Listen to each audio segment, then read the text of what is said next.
সবাইকে স্বাগতম আজকের এই লাইভ ক্লাসে তোমাদের দ্বিতীয় অধ্যায় সেট ও ফাংশনের আজকে আমাদের 2 নম্বর পর্ব। প্রথম নম্বর পর্বে আমরা আলোচনা করেছিলাম সেটের কিছু বেসিক আলোচনা। সেট কাকে বলে, সেটকে সাধারণত কিভাবে প্রকাশ করা হয়, সেটের উপাদান কি, প্রত্যেকটা বিষয়ে আমরা ডিটেইলসে আলোচনা করেছি প্রথম পর্বে। এখনকার পর্বে অর্থাৎ 2 নম্বর পর্বে আমরা শিখব সেট প্রকাশের পদ্ধতি কয়টি, সেটের প্রকারভেদ, প্রত্যেকটি অংশে আজকে আমরা ডিটেইলসে আলোচনা করব। শিক্ষার্থীরা একটু ভালোভাবে মনোযোগ দিচ্ছি। তো দেখো, সর্বপ্রথম আমরা জানবো যে সেট প্রকাশের পদ্ধতি কয়টি। আমরা জানি সেট প্রকাশের পদ্ধতি হচ্ছে দুটি, একটা হচ্ছে তালিকা পদ্ধতি আর একটা হচ্ছে সেট গঠন পদ্ধতি। এখন আমরা জানবো তালিকা পদ্ধতি কি বা তালিকা পদ্ধতি আমরা কিভাবে জানবো বা কিভাবে বুঝবো। আমি একটা সেট লিখলাম এ সমান 2 3 4 5। তোমরা যারা এর আগের পর্বটা দেখেছো অবশ্যই তোমরা জানো যে সেটকে ইংরেজি বড় হাতের অক্ষর দ্বারা প্রকাশ করা হয় এবং উপাদানগুলো দ্বিতীয় ব্র্যাকেটের ভিতরে কমা দ্বারা আলাদা আলাদা করে লিখতে হয়, এটা আমরা আগে থেকেই জানি। ওকে, তো তালিকা পদ্ধতি আমরা কিভাবে বুঝবো। মনে করো আমি এ সমান লিখলাম 2 3 4 5 লিখলাম। এখানে যে উপাদানগুলো আছে এর 2 3 4 5 এগুলা কিন্তু আমরা দেখি কিন্তু পড়তে পারি এবং এগুলা কিন্তু কোনো শর্ত দেওয়া নাই, মানে ডিরেক্ট ভাবে উপাদানগুলো দেওয়া আছে, এই জন্য এটি একটি তালিকা পদ্ধতি। আমরা আরেকটা সেট লিখলাম বি সমান এ বি সি ডি। তো এখানেও কিন্তু আমরা বলতে পারবো যে বি উপাদানগুলো কি এ বি সি ডি। তার মানে এগুলা নির্দিষ্টভাবে আমরা পড়তে পারি, সেই জন্য এটা হচ্ছে তালিকা পদ্ধতি। এখন আমরা শিখবো হচ্ছে সেট গঠন পদ্ধতি কি। সেট গঠন পদ্ধতিটা আলোচনা করলে তোমরা বুঝতে পারবা দুইটার মধ্যে তফাৎ কি।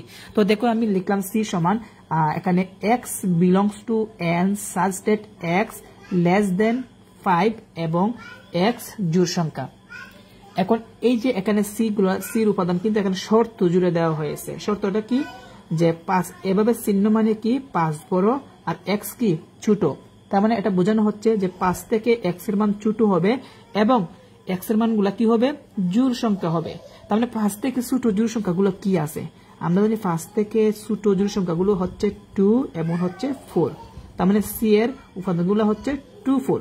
তো প্রথম অবস্থায় এখানে কিন্তু শর্ত ছিল যে x belongs to N, N মানে স্বাভাবিক সংখ্যা, অর্থাৎ এক্স এর যে উপাদানগুলো হবে এগুলো স্বাভাবিক সংখ্যা হবে, সাচ দ্যাট যেন 5 থেকে ছোট হবে এক্স এর মান এবং এক্স এর মানগুলো হবে কি সংখ্যা, জোড় সংখ্যা হবে।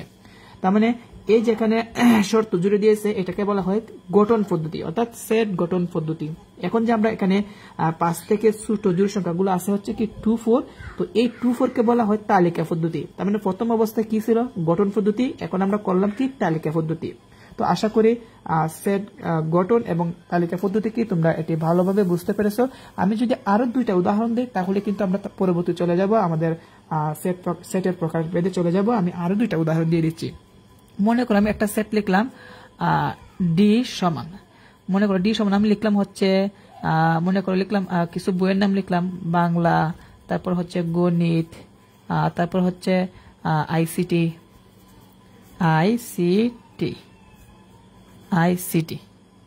আর আমরা জানি উপাদানগুলোকে দ্বিতীয় ব্র্যাকেটের ভিতরে লিখতে হয়। এখন উপমা তুমি একটা কমেন্ট করবা যে কোনটা তালিকা পদ্ধতি আর কোনটা সেট গঠন পদ্ধতি। তুমি শুধু কমেন্ট করবা, আমি দেখতে পারবো না, কিন্তু লাইভ শেষ হলে কিন্তু আমি ঠিকই দেখতে পারবো।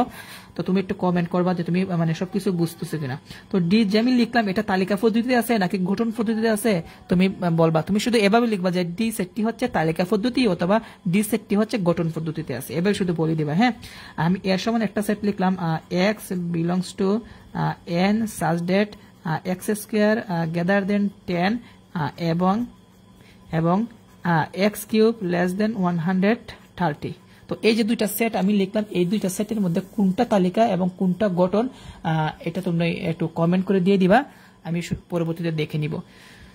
ওকে, তোমার যদি কমেন্ট করা যদি শেষ হয়, এখন আমি বলে দিচ্ছি প্রথম যে ডি সেটটা আছে এই ডি সেটটা হচ্ছে এটা তালিকা পদ্ধতি হিসেবে আছে, কারণ এখানে নির্দিষ্টভাবে উপাদানগুলো দেওয়া আছে বাংলা, গণিত, আইসিটি। কিন্তু পরবর্তী যে এ সমান আছে এখানে কিন্তু শর্ত দেওয়া আছে যে এক্স বিলংস টু এন।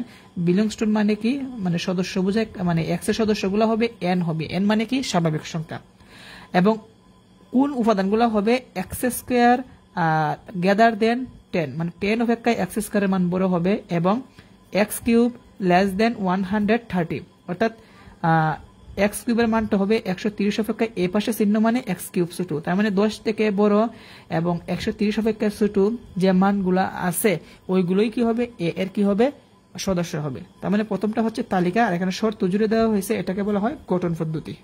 এটা হচ্ছে তালিকা আর এটা হচ্ছে গঠন। ওকে, তার মানে আমরা শিখে গেলাম যে তালিকা পদ্ধতি কোনটি এবং সেট গঠন পদ্ধতি কোনটি। আশা করি সেটি আমরা ভালোভাবে বুঝতে পেরেছি। তো এখন আমরা বলছিলাম যে সেটের প্রকারভেদ সম্পর্কে জানবো, খুবই গুরুত্বপূর্ণ সেটের প্রকারভেদ। তো সেটের প্রকারভেদ জানার আগে আমরা একটা জিনিস আবার আমরা শিখে নিব, সেটা হচ্ছে সেটের কিছু গাণিতিক চিহ্ন আছে। এই গাণিতিক চিহ্নগুলো অবশ্যই জানতে হবে এবং তুমি যারা যারা দেখতেছো ক্লাসটা বা দেখবা, তোমরা অবশ্যই খাতা কলম নিয়ে এই গাণিতিক চিহ্নগুলো লিখে নিবা এবং ক্লাসের মধ্যে যা যা আমি লিখতেছি সবগুলো নোট করে নিবা। ওকে, তো আমরা এখন শুরু করব। সেটের প্রকারভেদ শুরু করার আগে আমরা সেটের কিছু গাণিতিক চিহ্ন আছে এইগুলো এখন শিখব। তো সেটের গাণিতিক চিহ্ন,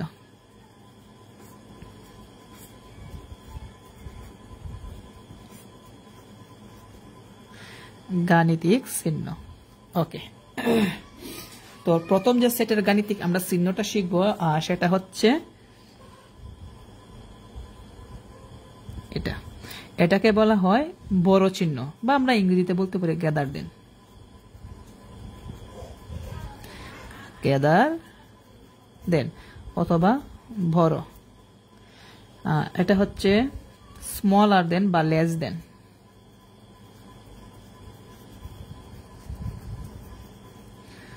স্মলার দেন মানে কি, ছোট। আর এটা তো আমরা সবাই চিনি, এটা হচ্ছে সমান। এটাকে বলা হয় সমান বা ইংরেজিতে আমরা বলি ইকুয়াল।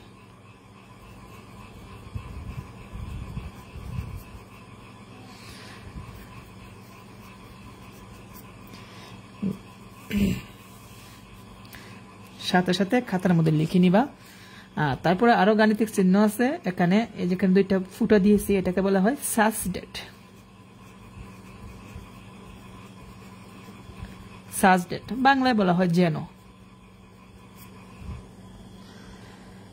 তারপরে হচ্ছে এই চিহ্নটার নাম হচ্ছে বিলংস টু।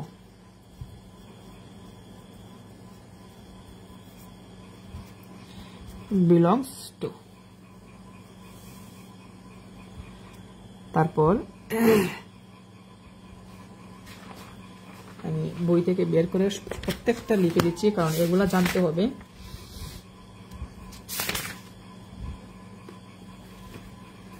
তারপর হচ্ছে এখানে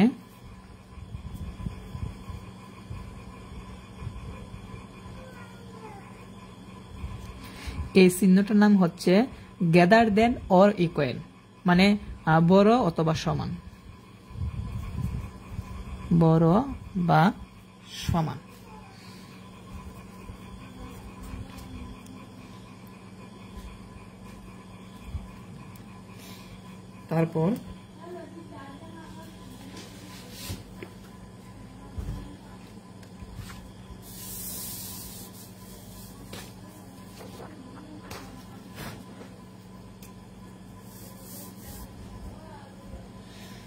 তারপর হচ্ছে এটাকে বলা হয় স্মলার দেন অর ইকুয়াল, মানে ছোট বা সমান।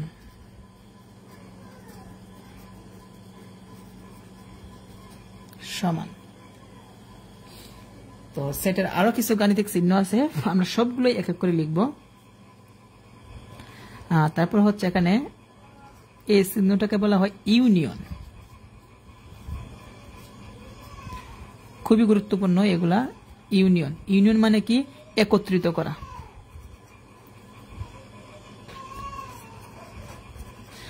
একত্রিত করা। তারপরটা এটার নাম হচ্ছে ইন্টারসেকশন।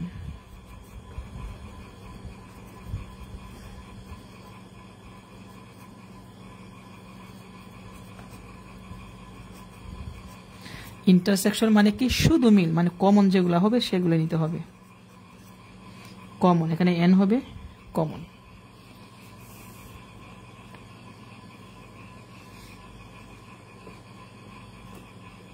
তারপরে আরো কিছু চিহ্ন আছে, এই চিহ্নগুলো আমরা লিখি।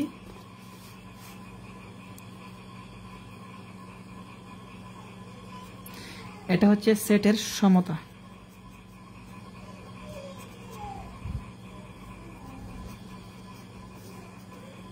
মানে প্রত্যেকটার কাজ কি আমরা ইন ডিটেলস আমরা কিন্তু পরে কিন্তু আলোচনা করব, যখন আমরা সেটের প্রকারভেদগুলো শিখব তখন কিন্তু আমরা এগুলা আলোচনা করব যে এগুলো প্রত্যেকটার মানে কি। তারপরে এদিকে লক্ষ্য রাখি এই চিহ্নটা, এটাকে বলা হয় বাদ চিহ্ন। বাদ মানে এটা কিভাবে বাদ হবে, মনে করে এভাবে লেখা আছে এ বাদ বি, এ বাদ বি।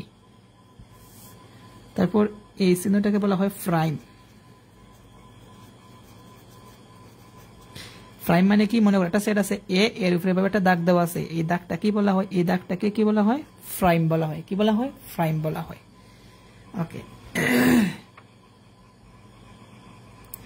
অথবা এই প্রাইমের পরিবর্তে আমরা আরেকভাবে লিখা যায়, এখানে মনে করো আছে এর উপরে এখানে ছোট করে সি দেওয়া আছে, এ কমপ্লিমেন্ট, এ কমপ্লিমেন্ট। তো এটাকে বলা হয় কমপ্লিমেন্ট বলা হয়।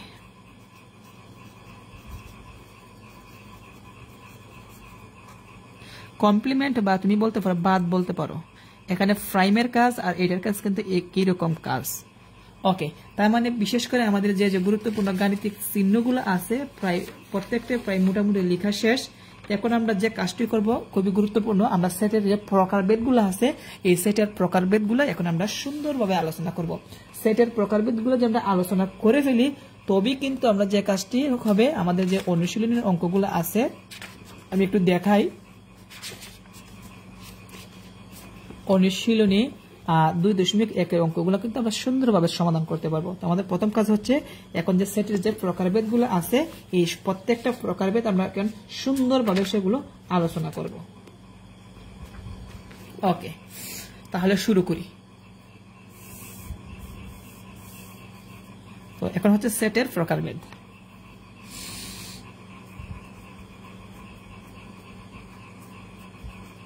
সেটের প্রকারভেদ।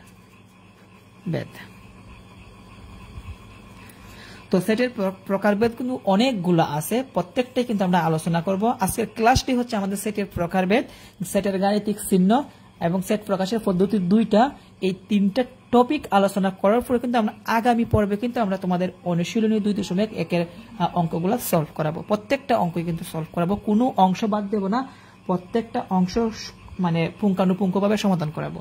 তো সেটের প্রকারভেদ প্রথমটা হচ্ছে আমাদের 1 নাম্বার হচ্ছে সসীম সেট। তোমাদের যে বই আছে, তোমাদের নবম দশম গণিত বই 23 পৃষ্ঠার মধ্যে দেখবা শুরু হয়েছে যে সসীম সেট মানে ফিনিট সেট বা ফাইনিট সেট। তো সসীম সেট, তো সসীম সেট এখন আমরা জানবো। তো এই সসীম সেটের সংজ্ঞাটা কিন্তু বইয়ের মধ্যে সুন্দরভাবে লেখা আছে, তুমি যারা যারা দেখবা কাইন্ডলি তোমরা সেটা লিখে নিবা। হ্যাঁ, তো সসীম সেট কাকে বলে, যে সেটের উপাদান সংখ্যা গণনা করে নির্ধারণ করা যায় তাকে সসীম সেট বলে। কি বললাম, যে সেটের উপাদান সংখ্যা গণনা করে নির্ধারণ করা যায় তাকে সসীম সেট বলে। যেমন আমি একটা উদাহরণ দিচ্ছি, মনে করো আমি লিখলাম এ সমান হচ্ছে 2 4 6 8। এখন তোমাদেরকে যদি বলো তো এর উপাদানগুলো কি কি আছে, তোমরা বলে দিবা যে স্যার এর উপাদান হচ্ছে 2 4 6 8। তার মানে এগুলো গণনা করে শেষ করা যায়, মানে নির্ধারণ করা যায়, সেই জন্য এটাকে কি বলা হয়, সসীম সেট বলা হবে। মনে করো আমি আরো সেট লিখলাম, এখানে বি সমান মনে করো আছে 1 2 3 10। এটার মানে কি 1 2 3 4 5 6 7 8 9 10 পর্যন্ত আছে, মানে লাস্টের ডট দিয়ে বোঝানো হয়েছে যে এখানে 10 পর্যন্ত গিয়ে শেষ। যেহেতু 10 পর্যন্ত গিয়ে শেষ, তার মানে এটা কি হবে, সসীম সেট, কারণ এটা আমরা গণনা করে নির্ধারণ করতে পারি। কিভাবে পারি, 1 থেকে 10 পর্যন্ত আছে। আচ্ছা, তারপর মনে করো আমি আরেকটা সেট লিখলাম, মনে করো সি সমান এখানে লিখলাম x belongs to N such that, তারপর হচ্ছে এক্স মৌলিক সংখ্যা, এক্স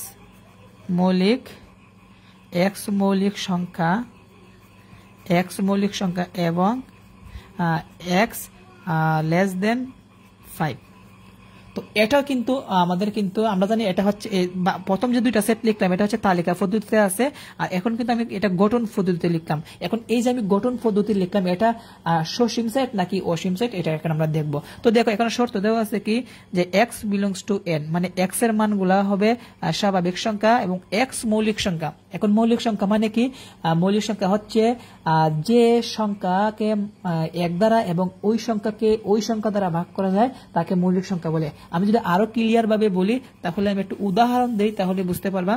মনে করো আমি দুইটা সংখ্যা লিখলাম, একটা লিখলাম মনে করো 7 লিখলাম, আর আরেকটা লিখলাম মনে করো হচ্ছে 9 লিখলাম। কেমন? এখন আমি তোমাদেরকে যদি বলি যে এই 7 কে কোন কোন সংখ্যা দ্বারা ভাগ করা যায়, মানে নিশ্চিত ভাগ করা যায়, কোন ধরনের ভাগশেষ না থাকে না, তখন তোমরা বলবে স্যার 7 কে 1 দ্বারা ভাগ করা যায় আর 7 কে 7 দ্বারা ভাগ করা যায়।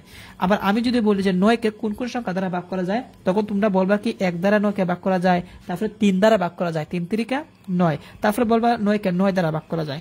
তার মানে একটা জিনিস খেয়াল করো, প্রথম যে 7 আছে এটার গুণনীয়ক কয়টা আসলো? মাত্র 2টা, মানে 1 দ্বারা এবং 7 কে 7 দ্বারা ভাগ করা গেল। আর এখানে যে 9 আছে এই 9 কে দেখো এটার গুণনীয়ক কয়টা বের হলো? 1টা 2টা 3টা, তার মানে এটাকে 2 বা ততোধিক সংখ্যা দিয়ে ভাগ করা যায়। তার মানে এখন মৌলিক সংখ্যা কোনটা? এখানে মৌলিক সংখ্যা হচ্ছে 7 হচ্ছে মৌলিক সংখ্যা, কারণ 7 এর মাত্র 2টা গুণনীয়ক আছে। তার মানে যে সংখ্যার মাত্র 2টি গুণনীয়ক আছে সেটা হচ্ছে মৌলিক সংখ্যা। আর এদিকে যে আমরা 9 লিখলাম এটা হচ্ছে যৌগিক সংখ্যা। এটা কি সংখ্যা? যৌগিক সংখ্যা। কেন? এখানে 2 এর অধিক মানে গুণনীয়ক রয়েছে, তার মানে 2টা গুণনীয়ক থাকলে এটা হবে কি? মৌলিক সংখ্যা। আর 2 এর অধিক থাকলে এটাকে বলা হয় যৌগিক সংখ্যা। তার মানে আমরা কিছু মৌলিক সংখ্যাগুলো এখানে লিখি, পারলে একটু নোট করে নিও যারা যারা আসো। তো সবচেয়ে ছোট মৌলিক সংখ্যা হচ্ছে 2। এটা কিন্তু এমসিকিউর মধ্যে মাঝে মধ্যে আসে যে সবচেয়ে ছোট মৌলিক সংখ্যা কত? 2। এবং একটা বিজোড় সংখ্যাই আছে 2, এটাই একমাত্র বিজোড় সংখ্যা যা কিনা মৌলিক সংখ্যা। এক কিন্তু মৌলিক সংখ্যা নয়। তো তারপরে বাকি যে বিজোড় সংখ্যাগুলো আছে ওইগুলা কিন্তু মৌলিক সংখ্যা। আর জোড় সংখ্যা কোনো ধরনের মৌলিক সংখ্যা হয় না, মাত্র একটা জোড় সংখ্যা আছে 2, এটাই হচ্ছে মৌলিক সংখ্যা। তো তার পরবর্তী মৌলিক সংখ্যা হচ্ছে 3, তারপর হচ্ছে 5, তারপর হচ্ছে 7। এখন তোমরা বলতে পারো স্যার একটু আগে আপনি বললেন যে বিজোড় সংখ্যাগুলি হচ্ছে মৌলিক সংখ্যা, কিন্তু এখানে 9 যে আছে 9 কিন্তু মৌলিক সংখ্যা নয়। কেন? 9 কে 1 3 9 মাত্র 3টা গুণনীয়ক আছে। আমরা জানি 2 এর অধিক গুণনীয়ক থাকলে সেটা যৌগিক সংখ্যা হয়। তার মানে 9 মৌলিক সংখ্যা নয়। তারপরে মৌলিক সংখ্যা হচ্ছে 11, 13, 15 মৌলিক সংখ্যা নয়, 15 হচ্ছে যৌগিক সংখ্যা। তারপর হচ্ছে 17, তারপরে হচ্ছে 19, তারপরে হচ্ছে 23, তারপরে হচ্ছে 29, এগুলা হচ্ছে মৌলিক সংখ্যা। ডট ডট আরো আছে। তো তোমাদের বিশেষ করে সেট ও ফাংশনের জন্য এই পর্যন্তই মৌলিক সংখ্যা জানলে কিন্তু এনাফ। তার মানে আমরা এইগুলা হচ্ছে মৌলিক সংখ্যা। তার মানে এখন দেখো সি সমান যে আমি লিখলাম এখানে x belongs to n, x মৌলিক সংখ্যা, মানে x যে মানগুলা হবে সেগুলো হবে মৌলিক সংখ্যা। তবে মৌলিক সংখ্যাগুলো হবে এদিকে চিহ্নটার কথাটার মানে কি? 5 বড় 1 ছোট। যদি এইদিকে চিহ্ন থাকতো তাহলে কিন্তু x বড় হতো। যেহেতু 5 অপেক্ষায় x এর মান ছোট হবে, তো 5 থেকে ছোট মৌলিক সংখ্যা কি আছে? 2 আর 3। তুমি যদি বলো স্যার 5ও আছে, কিন্তু না, বলছে 5 থেকে ছোট। তার মানে 5 থেকে ছোট মৌলিক সংখ্যাগুলো কি কি আছে? 2 আর হচ্ছে 3। তার মানে দেখা গেল সির যে উপাদানগুলো আছে, যে শর্তটা দেওয়া আছে, অর্থাৎ যেভাবে গঠন পদ্ধতি দেওয়া আছে, এটাকে তালিকা পদ্ধতি করলে এটা গণনা করে নির্ধারণ করা যায়, মানে 2 আর 3 হয়। সেই জন্য এটা একটা কি হবে? সসীম সেট হবে। আশা করি সবাই এটি ভালোভাবে বুঝতে পেরেছো। তো জাস্ট আরেকটা উদাহরণ দিব সসীম সেটের ক্ষেত্রে, তারপরে আমাদের সসীম সেট শেষ। মনে করো আমি লিখলাম এখানে একটা সেট, মনে করো a সমান x বিলংস টু n, তারপরে হচ্ছে x belongs to x n, তারপর হচ্ছে 4 এর গুণিতক, 4 এর গুণিতক।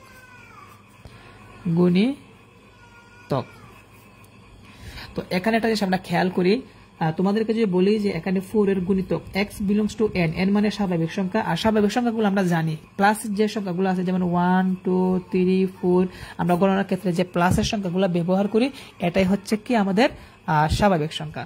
তো 4 এর গুণিতক বলছে, দেখো এখানে কিন্তু লিমিট দেওয়া নাই, অনেক ক্ষেত্রে কিন্তু লিমিট দেওয়া থাকবে, যেমন 20x আর 20 অপেক্ষায় কি হবে? ছোট হবে। 20 অপেক্ষায় x এর মান ছোট হবে, এভাবে কিন্তু লিমিট দেওয়া থাকবে। বাট এখানে কিন্তু কোনো লিমিট দেওয়া নাই, শুধু বলছে 4 এর গুণিতক। 4 এর গুণিতক মানে কি? 4 এর নামতা 4 1 4 4 2 8 3 4 12 4 4 16 4 5 20 4 6 24 4 7 28, মানে এভাবে নামতা পড়তে পড়তে পড়তে পড়তে তুমি শেষ করতে পারবে না। যেহেতু এটা শেষ করা যাবে না, সেই জন্য এটা কিন্তু সসীম সেট নয়। এটা হয়ে যাবে কি অসীম সেট। অসীম সেট মানে কি গণনা করে শেষ করা যায় না। তো আশা করি তোমরা এখানে সসীম সেট কি তোমরা সেটা ভালোভাবে বুঝতে পেরেছো। এখন আমরা শিখবো হচ্ছে অসীম সেট। অসীম সেট একদম সহজ। সসীম সেটের বিপরীত হচ্ছে অসীম সেট। তো এখন আমরা শিখবো অসীম সেট।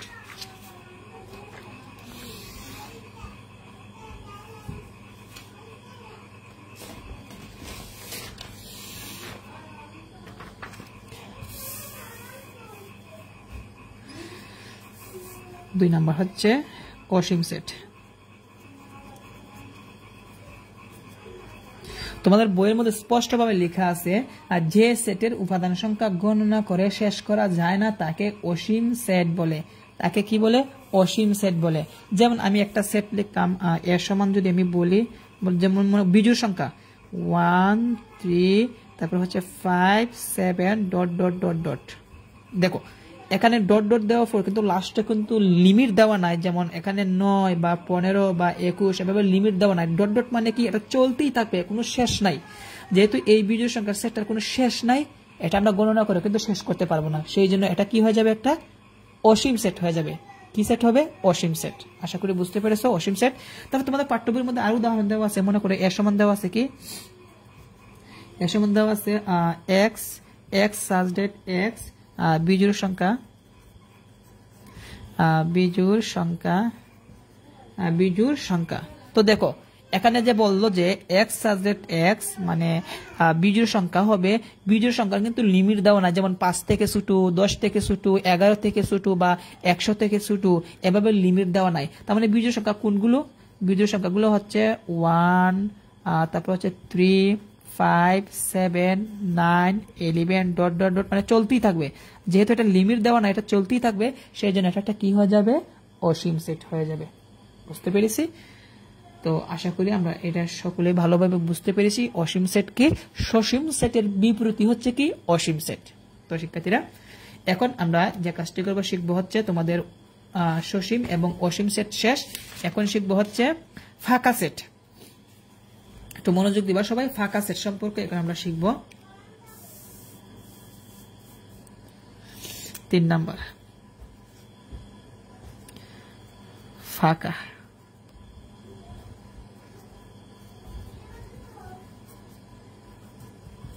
ফাঁকা সেট সবাই বোর্ড দিকে খেয়াল করবা, 24 পৃষ্ঠা দেখো লেখা আছে ফাঁকা সেট। তো যে সেটের কোনো উপাদান নেই তাকে ফাঁকা সেট বলে।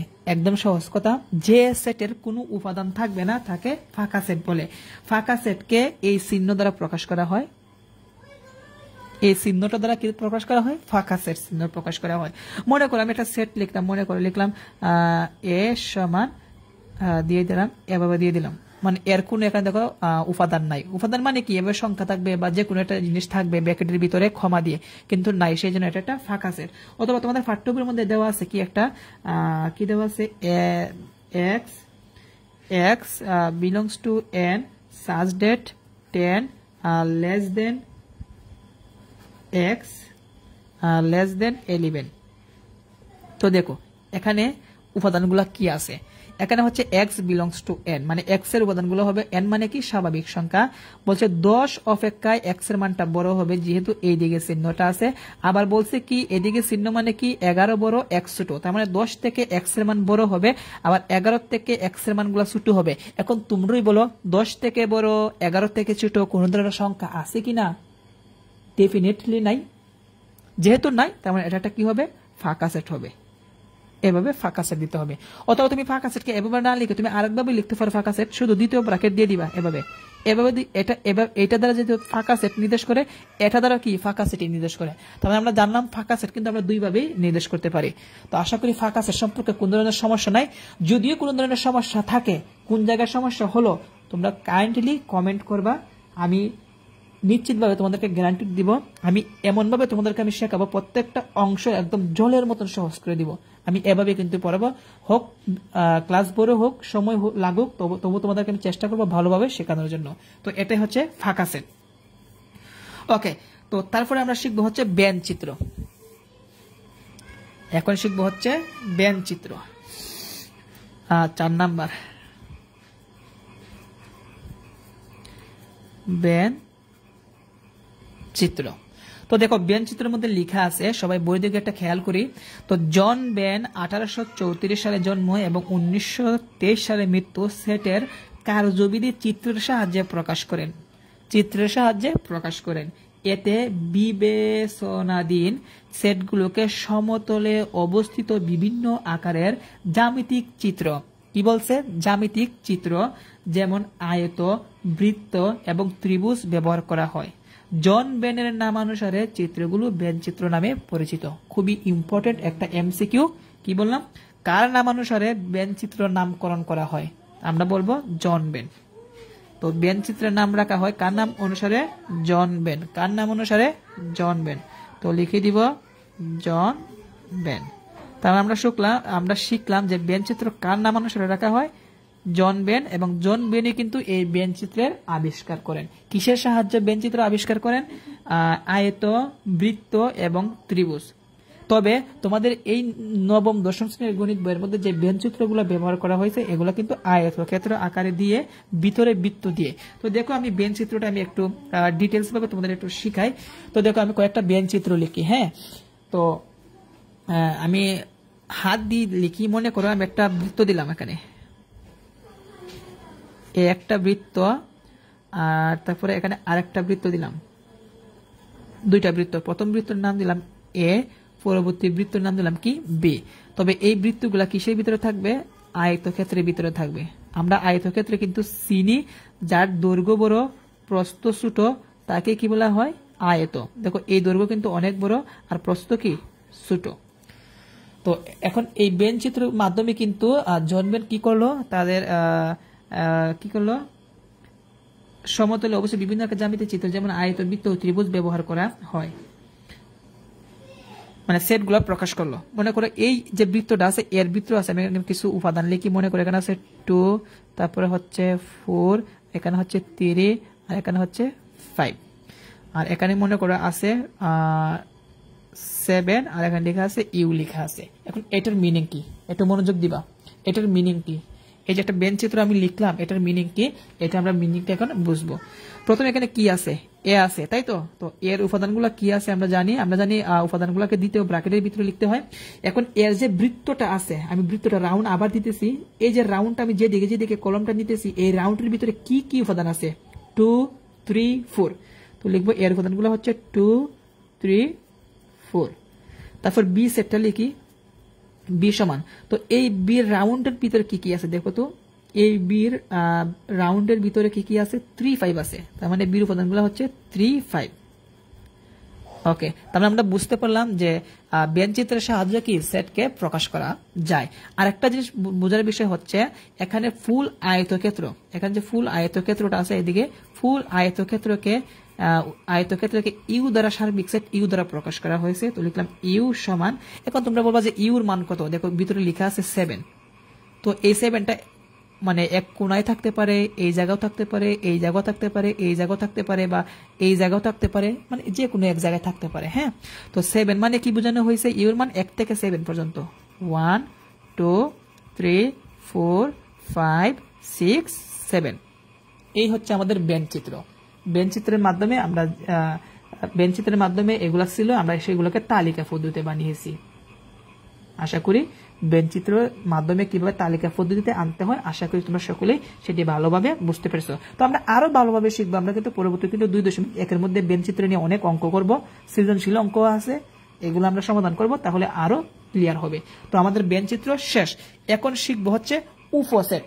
খুবই গুরুত্বপূর্ণ উপসেট। এখন আমাদের আলোচনা বিষয় হচ্ছে উপসেট, 5 নাম্বার।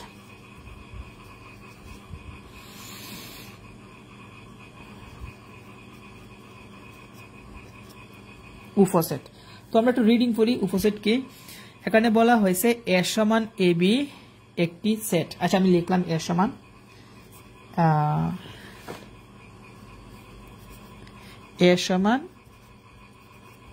A B. ওকে, তো এ সমান এ বি একটি সেট। এই সেটের উপাদান থেকে এ বি, তারপর এ, তারপর বি সেটগুলো গঠন করা যায়। আবার কোনো উপাদান না দিয়ে ফাঁকা সেট গঠন করা যায়। আচ্ছা আমি বইয়ের মাধ্যমে না দিয়ে আমি নিজে নিজে তোমাদের একটু বোঝাই, তাহলে আর একটু সুবিধা হবে। আচ্ছা, এখানে এর উপাদান কি কি লিখলাম? A B. এখন এই এ বি থেকে কিন্তু আমরা যতগুলা সেট গঠন করতে পারবো সেটাকে বলা হবে এ এর উপসেট। যেমন প্রথম নিজেরই নিজে একটা উপসেট, আমি আবার বলি, প্রথম নিজেরই নিজে একটা উপসেট। যেমন প্রথম কি আছে, এখানে এ বি আছে, তাই তো লিখলাম এ বি। এখন উপাদান এখানে মোট টোটাল কয়টা? দুইটা, একটা হচ্ছে এ, একটা হচ্ছে বি। যখন দুইটা উপাদান থাকবে তখন একটা একটা করে লিখতে হবে। প্রথম যা আছে তাই লিখবা, পরবর্তীতে একটা একটা করে লিখবা, ক্ষমা দিবা। তো একবার লিখবো কি এ, আবার লিখবো কি ব্র্যাকেটের ভিতরে বি, দেন লাস্টে হচ্ছে একটা ফাঁকা সেট। এটাই হচ্ছে কি এ এর উপসেট। এ এর উপসেট, তার মানে এর উপাদান সংখ্যা কয়টা? দুইটা। যখন এর উপাদান সংখ্যা দুইটা তখন উপসেটের সংখ্যা কয়টা হলো? 1 2 3 4টা। আমরা আরো যদি শিখি, আমি দেখাই। মনে করো আমি একটা সেট লিখলাম বি সমান, বি সমান লিখলাম হচ্ছে 2 3 4। এখন তোমাকে যদি আমি বলি যে এই বি সেটের উপসেটগুলো নির্ণয় করো, তাহলে কিভাবে নির্ণয় করবা? সেটা একদম সিম্পল। সবাই একটু দেখি। প্রথম যা আছে তাই একটা উপসেট, কি 2 3 4। আগে কিন্তু উপাদান ছিল মাত্র দুইটা, এখন উপাদান কয়টা? তিনটা কিন্তু, তাই না? তো যেহেতু তিনটা, সেই জন্য একটা একটা করে লিখলে হবে না। যখন উপাদান দুইটা থাকবে তখন একটা একটা করে লিখবা। এখন যখন উপাদান তিনটা থাকবে তখন প্রথম যে দুই আছে এই দুই দ্বারা একবার 3 কে, আবার দুই দ্বারা একবার 4 কে লিখতে হবে। তো আমি লিখি দুই দ্বারা প্রথম কাকে? 3 কে, আবার দুই দ্বারা কাকে? 4 কে। তো 2 দিয়ে এই দুইটাকে লেখা শেষ। 2 এর পরের সংখ্যাটা কি আছে? 3। 3 দ্বারা একবার 4 কে লিখতে হবে। তো 3 দ্বারা 4 কে লেখা শেষ। 3 দ্বারা কি আর কোনো সংখ্যা আছে? নাই। তো শেষ। এখন কি করতে হবে? একটা একটা করে লিখতে হবে। কয়টা করে? একটা একটা করে লিখতে হবে। প্রথম লিখতে হবে 2, তারপর হচ্ছে 3, তারপর হচ্ছে 4, এবং লাস্টে হচ্ছে একটা ফাঁকা সেট। তার মানে বির উপাদান তিনটা হলে এর উপসেট কয়টা বের হলো? 1 2 3 4 5 6 7 8টা বের হলো। তো এগুলাকে বলা হয়, এখানে যতগুলো আমাদের সেট তৈরি হয়েছে সবগুলা সেট কিন্তু এই সেটের উপসেট, কারণ এই সংখ্যাগুলা দ্বারাই কিন্তু এই সেটগুলা তৈরি করা হয়েছে। আশা করি বুঝতে পেরেছো। এখন তোমাদের এমসিকিউ বলো, এবং তোমরা যারা 26-এ এক্সাম দিবা বা 27-এ এক্সাম দিবা, তোমরা জানো তোমাদের সৃজনশীল প্লাস এমসিকিউ প্লাস সংক্ষিপ্ত প্রশ্ন কিন্তু আছে। তো সংক্ষিপ্ত প্রশ্ন এমনকি এমসিকিউর মধ্যে গুরুত্বপূর্ণ একটা এমসিকিউ আসে, প্রায় আমি দেখলাম যে বোর্ডের মাধ্যমে এই এমসিকিউটা আসে। যেমন আমি লিখলাম, বলা হলো যে এ সমান এ বি সি হলে এ এর উপসেট কয়টি? প্রশ্ন আসবে এ এর উপসেট কয়টি? এটা গুরুত্বপূর্ণ একটা প্রশ্ন, এটা মনোযোগ দিই। কি বললাম? এ সমান এ বি সি হলে এ এর উপসেট সংখ্যা কয়টি? এভাবে কিন্তু পরীক্ষার মধ্যে কিন্তু আসে। তখন তুমি কিভাবে উপসেট গুলা বের করবা? ছোট্ট একটা সূত্র আছে, সূত্রটা হচ্ছে 2 টু দি পাওয়ার n। এই 2 টু দি পাওয়ার n এর মাধ্যমে যে কোনো উপসেটের সংখ্যা তুমি বের করতে পারবা। কিভাবে একটু বলি। দেখো এখানে কি আছে? 2 দিলাম 2। এখানে কি আছে? n। n মানে কি? এর উপাদান কয়টা? তিনটা। তার মানে n এর জায়গায় তুমি 3 বসিয়ে দাও। তার মানে 2 কিউব করলে কত আসবে? 8 আসবে। তার মানে a সমান a b c হলে a এর উপসেট কয়টা হবে? 8টি হবে। দেখো এখানে কয়টা হয়েছে? 1 2 3 4 5 6 7 8টা। এখন যদি বলা হয়, মনে করো সাপোজ মনে করো এ সমান, আমি এদিকে দেখাই সবাইকে একটু ভালোভাবে বোঝার জন্য। মনে করো বি সমান আছে হচ্ছে 1 2 3 4। এখন যদি বলা হয় যে বি এর উপসেট সংখ্যা কতটি, তখন তুমি কি করবা? সেম আগের মতন, এই যে 2 টু দি পাওয়ার n আছে, 2 to the power n, n এর পরিবর্তে এখানে বির উপাদান কয়টা? 1 2 3 4, এখানে 4 বসিয়ে দাও। তাহলে 2 টু দি পাওয়ার 4 মানে কত? 16। তার মানে বি এর উপসেট সংখ্যা হবে 16 হবে। আর এটাই কিন্তু বেশি অংশ পরীক্ষার মধ্যে আসে, 16, মানে বি এর উপাদান 4টা হলে। তো আশা করি তোমাদের উপসেট সম্পর্কে তোমাদের সম্যক ধারণা হয়েছে। তো উপসেট শেষ। এখন আমরা শিখবো হচ্ছে, আর বেশি সময় লাগবে না, আমাদের সেটের প্রকারভেদ শেষ হয়ে যাবে, তারপর কিন্তু আমাদের ক্লাসও শেষ হয়ে যাবে। তো উপসেট শেষ। এখন হচ্ছে প্রকৃত উপসেট।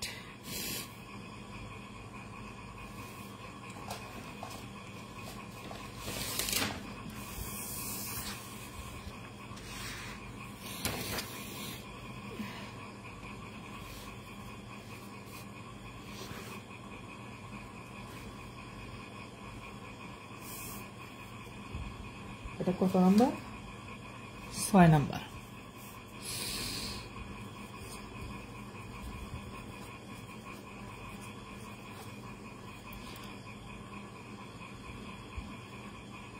প্রকৃত উপসেট।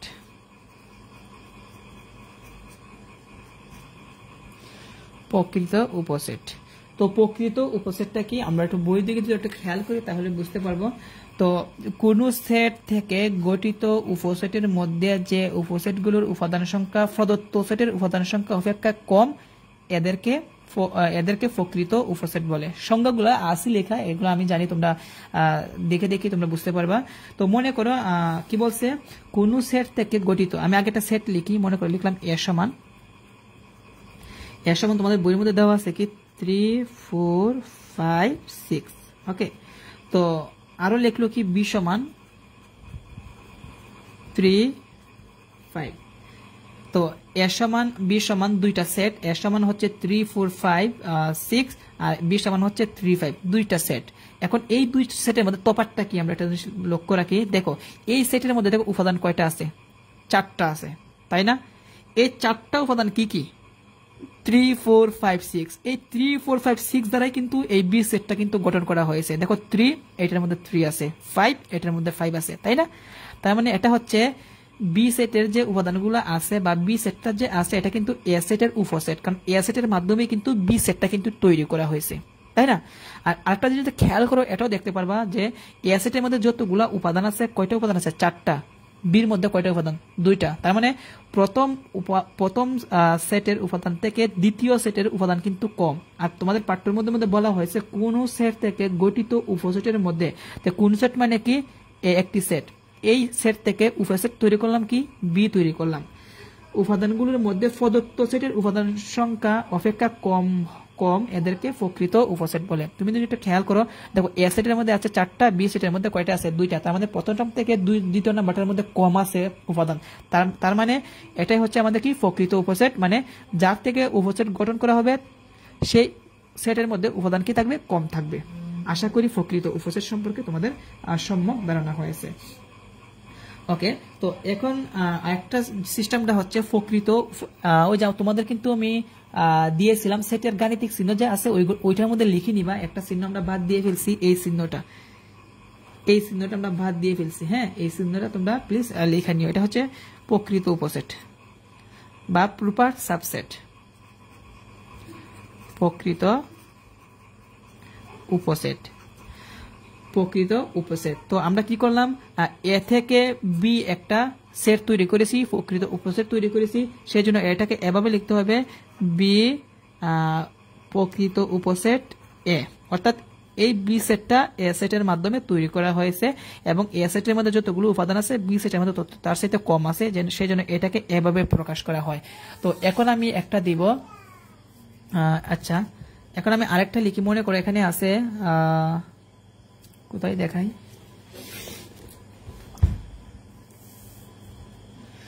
আর 5 মিনিট ক্লাস করবো তারপর শেষ। মনে করো এখানে একটা সেট হচ্ছে ডি সমান 5 7 8, আরেকটা সেট আছে মনে করো এবিসি ই সমান শুধু 8। এখন ডির মধ্যে যে উপাদানগুলো আছে 5 7 8, এই উপাদান দ্বারাই কিন্তু আমাদের এই সেটটা তৈরি হয়েছে। দেখো 8 কিন্তু আছে এবং প্রথম সেটের থেকে কিন্তু দ্বিতীয় সেটের মধ্যে কিন্তু কম সংখ্যক উপাদান আছে, সেই জন্য এটাকে বলা হয় ডি। ই হচ্ছে ডি সেটের কি প্রকৃত উপসেট। আর এটাকে প্রকৃত উপসেট আকারে কিভাবে প্রকাশ করব, আমাদের যে নতুন যে উপসেটটা তৈরি হয়েছে সেটা আগে লিখবো ই, তারপর দিব প্রকৃত উপসেট কিসের মাধ্যমে তৈরি করেছি? ডির মাধ্যমে তৈরি করেছি, ডি। তো শিক্ষার্থীরা, আশা করি আজকের এই ক্লাসের মাধ্যমে তোমাদের সেটের যে গাণিতিক প্রকারভেদগুলো যে আছে এগুলো তোমরা ভালোভাবে বুঝতে পেরেছো। তো আরো কয়েকটা প্রকারভেদ রয়ে গেছে, যেহেতু আজকে আমার সময় কম, এখন আমাকে লাইভ ক্লাস করতে হবে ইউটিউবে। আজকে একটু প্রবলেম হয়েছে, কমেন্ট মানে শো করে না, তার জন্য একটু লেট হয়েছে, তার জন্য আমাদের ক্লাসও একটু কম হয়েছে। আশা করি পরবর্তী ক্লাস থেকে আমরা আরো বেশি বেশি ক্লাস করব, 1 ঘন্টা 20 মিনিট 1 ঘন্টা 30 মিনিট এইভাবে ক্লাস করব। আজকে এখানে শেষ করে দিব। উপমা, তোমার ক্লাসটা কেমন লাগলো বা কতটুকু তুমি বুঝতে পারলো একটু কমেন্ট করে তুমি জানিয়ে দিবা। আর আজকে এখানেই শেষ করে দিই। তুমি একটু হোয়াটসঅ্যাপে নোট করে দাও যে ক্লাসটা শেষ করে দিব কিনা। আশা করি আমরা পরবর্তী ক্লাসটা আমরা বাকি যেখান থেকে শেষ করেছি এখান থেকে শুরু করব। আজকে আমরা শেষ করেছি প্রকৃত উপসেট। আমরা আগামীকালকে বা পরবর্তী ক্লাসে 25 পৃষ্ঠার যে সেটের সমতা আছে এখান থেকে শুরু করব। জাস্ট তুমি একটা টেক্সট করো যে ক্লাসটা শেষ করে দিব কিনা, কারণ আমার একটা লাইভ ক্লাস আছে, লাইভ ক্লাসটা করতে হবে। আজকে এই পর্যন্তই। আমরা আগামীকালকে সেটের প্রকারভেদ আর কয়েকটা রয়ে গেছে, এগুলা শেষ করব।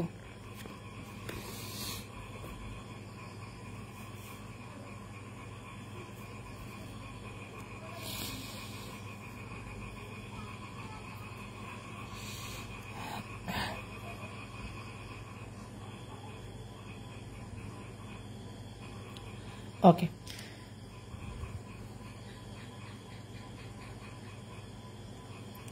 শিক্ষার্থীরা, নবম দশম শ্রেণীর শিক্ষার্থীরা এবং যারা এসএসসি 26 এবং 27 সালের শিক্ষার্থীরা আছো, আশা করি আজকের এই ক্লাসের মাধ্যমে তোমাদের সেট আমরা যা যা শিখলাম সেটা হচ্ছে সেট প্রকাশের পদ্ধতি হচ্ছে দুইটি, একটা হচ্ছে তালিকা পদ্ধতি, একটা হচ্ছে সেট গঠন পদ্ধতি।